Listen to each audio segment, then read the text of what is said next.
जय श्री राम। আজকে হলো 22শে জানুয়ারি। আজকে আমাদের প্রভু শ্রীরামের মন্দিরের প্রাণ প্রতিষ্ঠা। তো সেই জন্যে দেখো সকাল সকাল আমরা বাড়িঘর একদম পরিষ্কার করতে লেগে গেছি, লেপছি। কেননা আজকে যেহেতু আমাদের দ্বিতীয় দীপাবলি, তো সেই জন্যে একটু বাড়ি ভালো করে তো লেপা পোছা করতেই হবে, ঘর দুয়ার মুছতে হবে। তো সেই জন্য আমি উঠোনটা লেপে নিচ্ছি। আজকে হলো আমাদের দ্বিতীয় দীপাবলি। তো দীপাবলিতে যেরকম আমরা আয়োজন করি, আজকেও ঠিক সেভাবে আয়োজন করব। আজকে প্রভু শ্রীরাম 500 বছর পর নিজের ধামে ফিরছেন। এটা যে আমাদের জন্য কত বড় গর্বের বিষয়, কত আনন্দের বিষয়, এটা শুধু সনাতনীরাই বুঝতে পারবে। আর দেখো মেয়েদিকে মটর ছিলে রাখছে, কেননা দুপুরে রান্না করতে হবে। আর দেখো আমি এখন এখানে সলতে বানাচ্ছি, কারণ আমার হাজব্যান্ড অনেকগুলো প্রদীপ নিয়ে এসেছে। আর এদিকে দেখো আমরা পাড়ার সব মেয়ে বউরা মিলে বাড়ি বাড়ি কালেকশন করছি, কেননা আমরা ছোটো মোটো একটা আয়োজন করেছি সন্ধ্যের সময়। তো আমাদের যে নিমন্ত্রণ পত্রটা দিয়েছে, ওটাতে প্রভু শ্রীরামের প্রতিচ্ছবি আছে। তো ওটাকে আমরা একটু ধূপ ধুনা দিয়ে একটু পুজো করব আর একটু খিচুড়ি প্রসাদের আয়োজন করব। তো সেই জন্যে আমরা বাড়ি বাড়ি কালেকশন করছি আর সবাইকে নেমন্তন্ন করছি, যাতে সবাই সন্ধ্যের সময় ওখানে পৌঁছে যায়। তো এই উদ্যোগটা নিয়েছে পাড়ার মেয়ে বউরা মিলেই। তো এখানে ছেলেদের কোনো কাজ নেই। তো দেখো এদিকে আমার মেয়ে কোথার থেকে যেন অনেকগুলো ফুল উঠিয়ে নিয়ে এসেছে, ফুল উঠিয়ে এখন ছাড়িয়ে রাখছে। বলছে মা, সবাই যেরকম ফুল দিয়ে এসে জয় শ্রীরাম লিখে তুমিও লিখবে। আর আমি ওদিকে কুলাতে অনেকগুলো প্রদীপ সাজিয়ে রেখেছি। আর দেখো আমি এখন ফুল দিয়ে লিখছি জয় শ্রীরাম। যখন লিখছিলাম মানে সামনের থেকে দেখে অত ভালো লাগছিল না, বোঝাও যাচ্ছিল না যে এখানে জয় শ্রীরাম লেখা হয়েছে কি না। তারপর যখন মোবাইলে যখন দেখি, তখন একদম স্পষ্ট বোঝা যায় যে জয় শ্রীরাম লেখা হয়েছে, কিন্তু সামনে থেকে খুব একটা ভালো লাগেনি। তো মেয়ের শখ যেহেতু, সেই জন্য লিখে দিয়েছি। আর মেয়ে কোথার থেকে ফুল উঠিয়ে এনেছে, তো মেয়ের শখটা রাখার জন্যে আমি এখন একটাকে লিখছি। তো কেমন লাগলো তোমরা প্লিজ কমেন্টে জানিও। তো যেহেতু আমরা একটা অনুষ্ঠানের আয়োজন করেছি, ওখানে যাব, তো সেই জন্যে দেখো আমি সেজে গুজে একদম রেডি হয়ে নিয়েছি, লাল পাড় শাড়ি। তো ওখানকার থিম ছিল সবাই লাল পাড় শাড়ি পরবো। তো সেই জন্য আমি লাল পাড় শাড়ি পরে রেডি হয়ে এখন আমি সব কিছু গোছগাছ করছি। এখন আমি বাতিগুলো ধরাবো, প্রদীপগুলো ধরিয়ে তারপর আমি চলে যাব। এদিকে অনেকটা রাত হয়নি এখনও, একদম সন্ধে হয়ে গেছে। তো দেখো অনেকগুলো প্রদীপ, যেহেতু এগুলো রেডি করতে একটু সময় লাগে, সবগুলোতে আমি এখন তেল দিয়ে নিচ্ছি, প্রদীপ দিয়ে নিচ্ছি।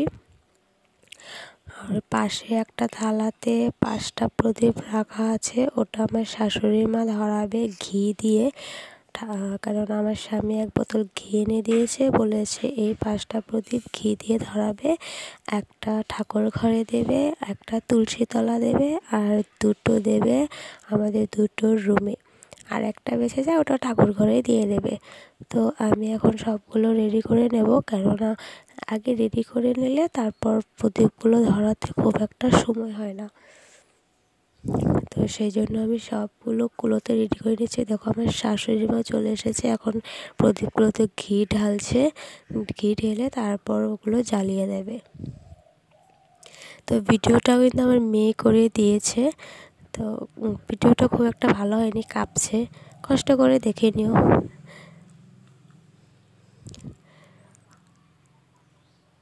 তোমরা কে কী আয়োজন করলে 22শে জানুয়ারিতে, সবাই প্লিজ কমেন্টে জানিও, আমি জানতে চাই।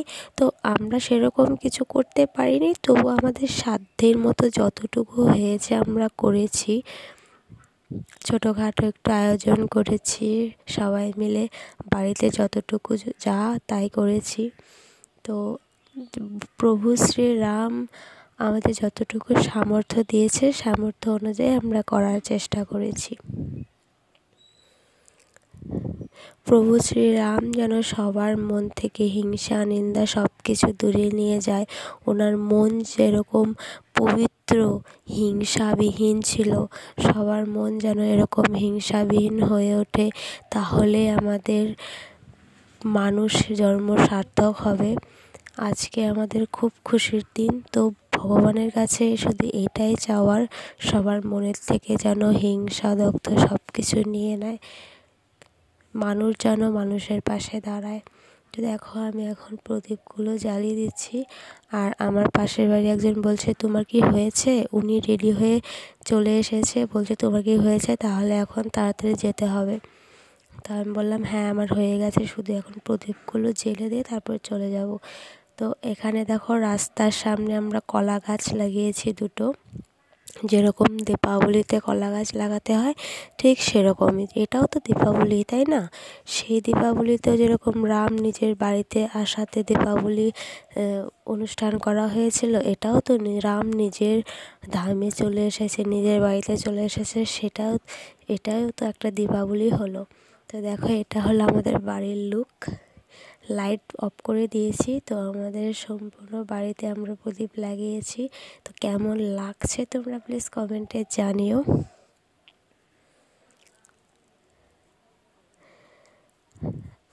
লাইটগুলো অফ করে দিয়েছি, তাহলে কি হবে জানো, তাহলে প্রদীপের আলোগুলো ভালো বোঝা যাবে, সেই জন্য লাইটগুলো অফ করে দিয়েছি।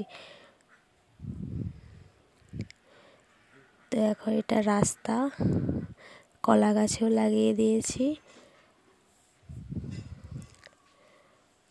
কলা গাছের উপরেও লাগিয়েছি, নিচেও লাগিয়েছি। এটা হলো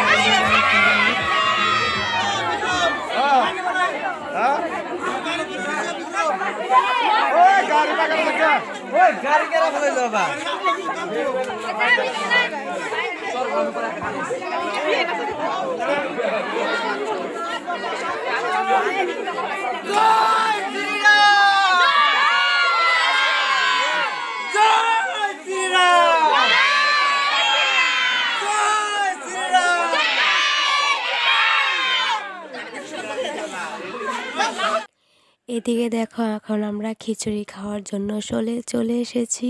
তো অনেক লোকজন জড়ো হয়েছিল, আমরা ভাবতে পারিনি যে এত মানুষ আসবে। তো অনেকে প্রসাদ খেয়ে নিয়েছে, এখন আমরা খাবো।